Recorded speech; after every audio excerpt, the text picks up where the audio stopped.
Welcome to the Caribbean Cricket Podcast, your one-stop shop for all things West Indies cricket. By the fans, for the fans.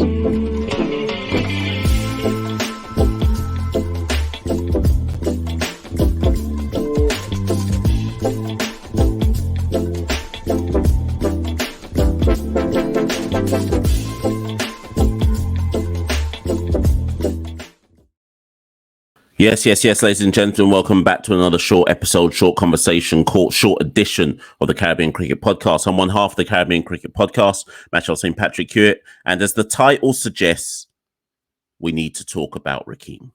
We need to talk about him. And do you know what? Let me get the disclaimer straight out of the way. I am a fan of Rahkeem Cornwall. So let me just get that out of the way first things first. That doesn't mean that he's not above critique. It doesn't mean that we can't look at the kind of recent incident that's put him in the news, and that doesn't mean that I can't, as a fan, say, "Come on, Rahkeem, you've got to do better." So that's the disclaimer straight out the box. I'm a fan of Rahkeem Cornwall, but, and we need to talk about the big but here. Not well, you know what I mean. But we need to talk about the issue here around what has happened in CPL this week. Now, obviously, for those of you who aren't aware, let me just put this up on the screen for you. For those who aren't aware of what I'm talking about, Rahkeem Cornwall. So Rahkeem, and the image on the screen, it's gone around the whole world by now. Certainly the whole cricket world. Rahkeem was involved in one of the most farcical runouts I think I've seen in my time as a cricket fan. For those of you who didn't see it, in fact, anyone watching this has seen it. But for those of you who didn't see it, I think it was Ball 2, St. Lucia Kings versus Barbados Royals in Game 2 of the CPL 2023. And Carl Mayers called, that's wrong. Rahkeem Cornwall tried to swivel. He was on strike and he tried to swivel a shot, and there was a man positioned at short fine leg. I think it was Chris Soule, right? And he fumbled it, right? Now, Rahkeem Cornwall, this is what I believe, because we're still yet to see any real kind of footage which shows us the angle from Rahkeem's perspective. When the camera pans on Chris Soule fumbling it. When the camera pans back to the batters, Carl Mayers is obviously harrying it down the wicket for a quick single. And Rahkeem Cornwall at that point, I'm not even sure if he was in shot. But as you can see from the picture on screen, as Chris Soule throws the ball in, you don't even need to see the live clip to understand what happens next. Rahkeem, Danny Morrison busts a laugh. It was so farcical that Danny Morrison, live on commentary, busts a laugh, and not like a sly one that he tried to cover up as a cough. I mean a proper belly cackle laugh. When a man in a commentary box, or whoever's in the commentary box, man or woman, their first reaction to an incident is just to bust a laugh, it's embarrassing. Now, as you can see from the still, Rahkeem basically gave up. He was kind of walking / when you watch those Olympic walking events where people are kind of doing those fast walks on their heels, that's about as fast as Rahkeem was going. He weren't sprinting. He weren't running. I think Rahkeem gave up on it. I think Rahkeem gave up on it within about, once he saw Carl Mayers coming down the wicket. I'd like to defend Rahkeem and say that Rahkeem didn't think there was a run there.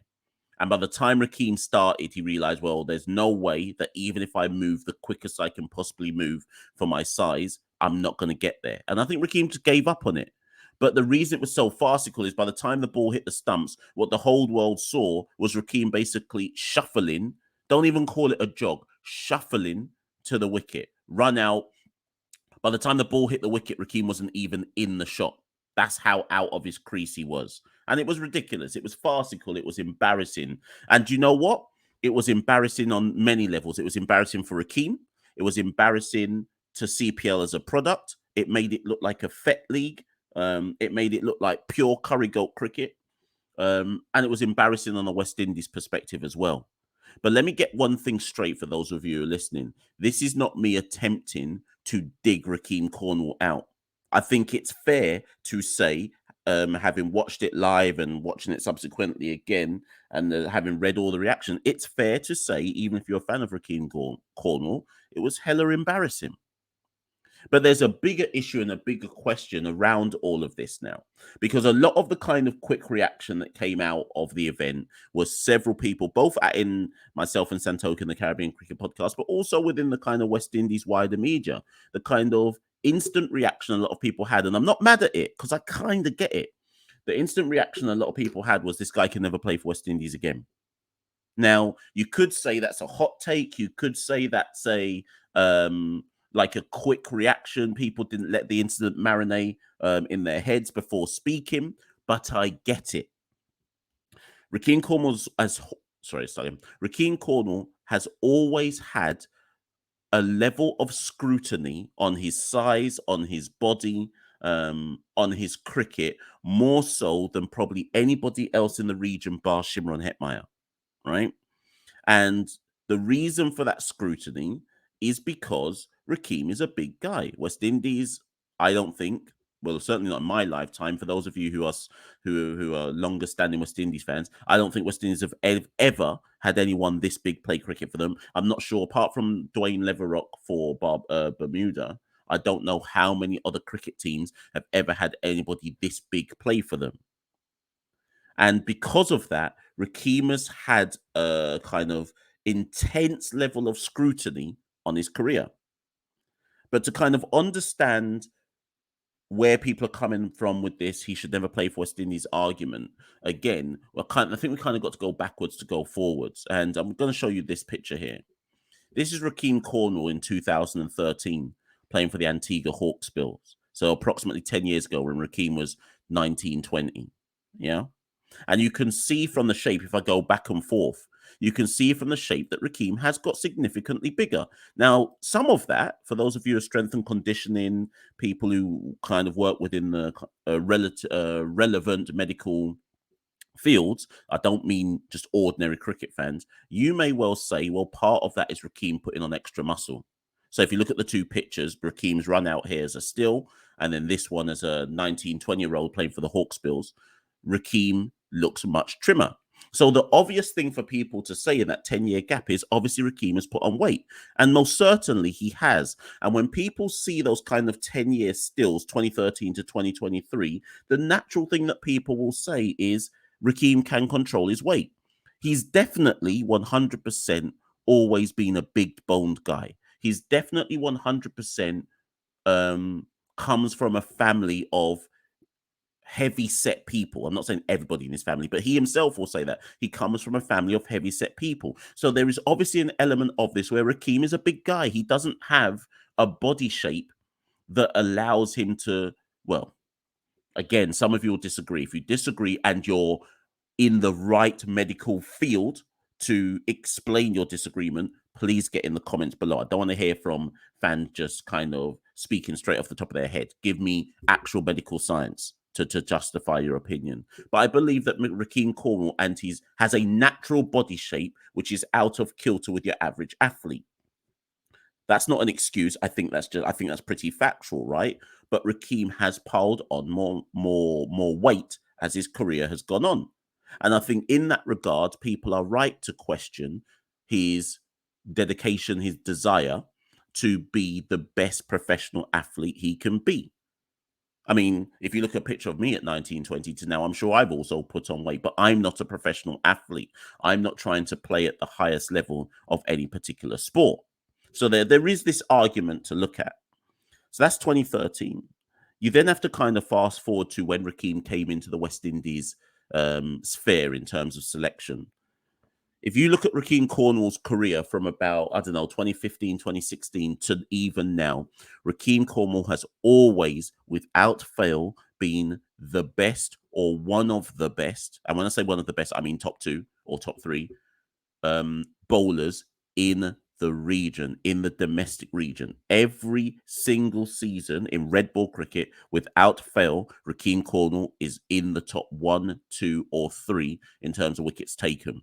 We've just come out of the last Red Ball Domestic Championship, and Rahkeem Cornwall, once again, was the top bowler in the West Indies Championship. So even on that level, there's an argument we have to address. People will say Rahkeem Cornwall is out of shape. Rahkeem Cornwall is too big. We can't have an international cricketer for the West Indies looking like Rahkeem looks. Look at what just happened in CPL. It's embarrassing. I hear all that. But where do you square and level that with Rahkeem being the best wicket taker in the region? Where is the line between the two? Now, a good friend of mine, whose name I won't call, but when you're listening to this, you'll know I'm talking about you, said to me, Rahkeem dominating at the domestic level is more a reflection of the standards to which West Indies have dropped in the last 20 years, because you have a big guy who is probably physically, I'm just trying to be diplomatic, who is physically not in his best shape, dominating the domestic scene year after year after year after year. And I hear the argument. There's a flip side argument to say Rahkeem is dominating the domestic scene because he is a talented cricketer. And if looking past his shape for a second, if it's possible, he must get his flowers for being a talented cricketer. He dominates because he's good. He dominates because he's better than everybody else. So rather than we focus on what Rahkeem's weight says, what does that say about everybody else who can't do what Rahkeem does, even though apparently Rahkeem is not a physically fit international cricketer? In 2018, I remember quite a lot being said around the region because Rahkeem was on the cusp of a selection for the West Indies. And I remember listening to several radio shows. I remember reading a lot of articles in different national newspapers in the region around 2017, 2018, saying, boy, Rahkeem Cornwall can't play for the West Indies. He's big. And now the thing is, back then in 2017, 18, Rahkeem wasn't even as big as he is now. And people were saying he was big then and he shouldn't be selected. And I think he was even... We have to be careful. There was no official policy barring him from selection, but Rahkeem was barred from selection. I'm talking about the Courtney Brown era. There was certainly a fight down against Rahkeem back in the 2017-2018 era. Anyways, 2019, Rahkeem makes his debut for West Indies in a home series against India.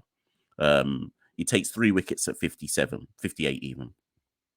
He then goes to Afghanistan and plays an integral, fundamental, key role in us winning that one test match against Afghanistan. Was it one test match? I think it was one test match. Anyways, he takes 10 wickets in that test match at 12. Goes to England, plays one test match, and nothing really happens there.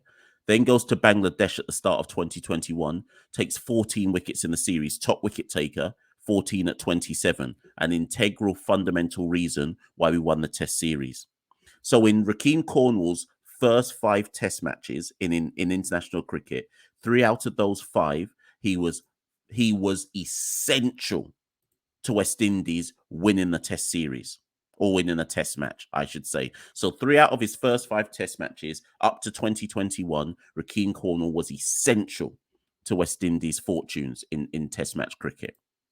So, and I say that to say, again, where are people drawing the line? Because there is no doubt in my mind that Rahkeem Cornwall is a super talented cricketer. But 2 things can be right at the same time. Rahkeem Cornwall can be a super talented cricketer and be better than, 98% of all of the bowlers in the region, right? If not 99, but still be in a physical condition that suggests he shouldn't be a certainty for the West Indies. All of you who are watching this, listen to this, get at me in the comments below. Where do you stand on all of this? Okay. So this is what I'm saying. We have to look at the wider context rather than just focus this around a meme or a video clip that's gone around the world about Rahkeem Cornwall being run out in farcical circumstances, which looks like it's due to the weight and size that he carries. Since early 2021, though, Rahkeem Cornwall has been in and out of the West Indies cricket team. As I, again, read in between the lines, there is no one has ever said this. No one has ever said this officially. But since those first 5 test matches for Rahkeem Cornwall, he went on to play 2 test matches in Sri Lanka and he wasn't good. 4 wickets at 60. Since then, at the end of 2021, we're now coming up to the end of 2023, Rahkeem Cornwall has only played a further 3 test matches. So he has slowly but surely, is it 3? Yeah, 3 test matches. He has slowly but surely been, I guess, moved out of West Indies contention. So much so that when Rahkeem was called back for the first test match against India a few months ago, that was a surprise because we hadn't seen Rahkeem before that India test series. We hadn't seen Rahkeem in West Indies colours in a just shy of 2 years. So there was certainly an element. Again, there was never anything official said about it, but there was certainly an element or a suggestion that Rahkeem Cornwall was being slowly removed from West Indies consideration. When Rahkeem got recalled for this India series last month, that came out of the blue. Because up until then, the intimation, certainly to the media and possibly the wider West Indian fan base, was that Rahkeem's medical conditioning and fitness was keeping him out of selection. No one ever said it officially, but that was the suggestion, that was the inference, that was the intimation. Because if it was based purely on numbers and numbers alone, nobody in the region was doing better than Rahkeem Cornwall. Maybe of a Sammy Permo, but nobody in the region, generally speaking, was doing better than Rahkeem. So the intimation that was given to the West Indies public through sheer statistical analysis is Rahkeem is no longer included because of his weight, his fitness, and his size. In fact, if we go even further, when we went to Australia, Roston Chase was taken as a frontline spinner. And again, what leaked out of Cricket West Indies, again, nothing officially was ever really said, but what leaked out was that Rahkeem was supposed to go, but they said he couldn't go due to fitness, medical, whatever reasoning. So again, we come full circle to where are we at with Rahkeem Cornwall? Where are we at? Have I got the article? Let me find the date it was written. In January, start of this year, in fact. At the start of this year in 2023, Firdaus Munda, who writes for ESPN Cricinfo, and other outlets in a freelance capacity. So Firdaus wrote an article looking at body structure, fitness testing with a particular focus on players like Azam Khan, Rahkeem Cornwall, Sisanda Mangala, etc., right? And Lizelle Lee. And within that article, there was a few quotes from Rahkeem Cornwall. And Rahkeem Cornwall stated that he'd had an operation on his knees in, I think he said, the middle of 2020. I think he said 2020. He had an operation on his knees in the middle of 2020 due to kind of wear and tear.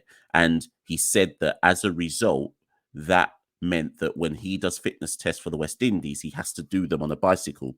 So whereas everybody else is doing that kind of yo-yo run up and down test, what we in the UK call the bleep test, Rahkeem Cornwall had to make his fitness marks on a bicycle because of, again, a medical remedial issue that he's got with his knees, which doesn't allow him to do full sprints that you're supposed to do in a yo-yo test. Now, again, I say this to fans, but please look at it with a strength and conditioning hat on if you're qualified, or a medical hat on if you're qualified. Should an international cricketer be, if your fitness test is different to the fitness test that everybody else has to take, right? So everyone's running up and down, you're on a bike. As a good friend of mine said to me, there is no situation on a cricket field where you'll ever have to chase after a ball on a bike. Okay, and I know it sounds humorous, but I get the point the friend of mine is making. So everyone else is running up and down, and we understand why they're running up and down. Rahkeem Cornwall's fitness markers are made by what he does on a bike. Is that right? Get at me in the comments below. Okay, let me take this picture off the screen. I think I can come back on now. So is that right? And again, get at me at the comments below. Let me know what you think about that. So that was Rahkeem admitted that in an article earlier this year about the kind of medical remedial issues that he has, which affects him from a fitness perspective. So we fast forward again now to the incident that has got everybody talking. Here we are now in August 2023 at the start of CPL. Rahkeem Cornwall's become a meme. Rahkeem Cornwall is one of the best openers in CPL. Okay, I'm not telling you that. I'm not answering you that. I'm telling you that. Why do I say he's one of the best openers in CPL? Go do your research. When it comes to maximizing the amount of balls you have at the crease and going at a healthy strike rate. So we're talking about strike rate here. I'm not saying he's one of the best openers in terms of runs scored. What I'm saying is Rahkeem Cornwall is one of the best openers in T20 cricket, Caribbean T20 cricket, in the context of understanding his assignment. And that assignment is don't waste balls, go from ball one. If you go and study Rahkeem Cornwall's strike rate, last season in CPL 2022, he was the second best opener in the region in terms of strike rate, in terms of utilizing the amount of balls he has at the crease and not wasting them. In 2021, he was the third best opener in the region, West Indian opener in the region, in terms of strike rate, in terms of utilizing the balls he has and not wasting them. So this is more than Rahkeem Cornwall becoming a meme. This is more than people saying, "Oh, Rahkeem Cornwall's not fit. He shouldn't be on a cricket field, etc." The reality is, what is Rahkeem Cornwall on the cricket field to do? And this is where I come full circle now.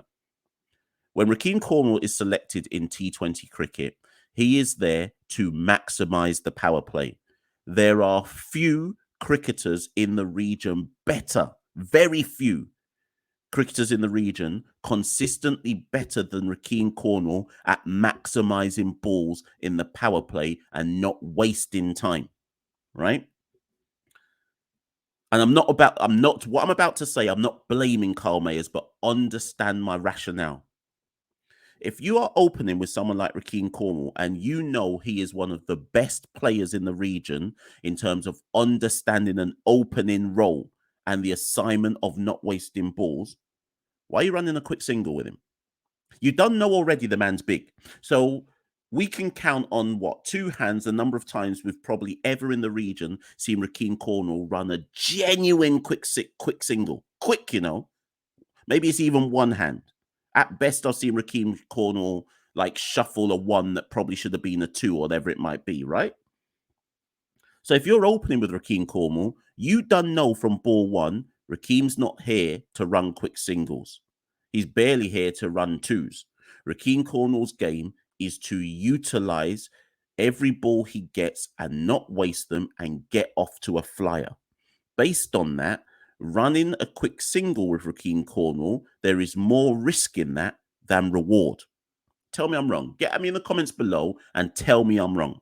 And if you think I'm wrong, tell me why I'm wrong and come with statistical evidence and clear rationale to tell me why I'm wrong. So if you know that's Rahkeem Cornwall's game, you shouldn't be running a quick single. That's not me blaming Mayers. That could be anybody opening with Rahkeem Cornwall.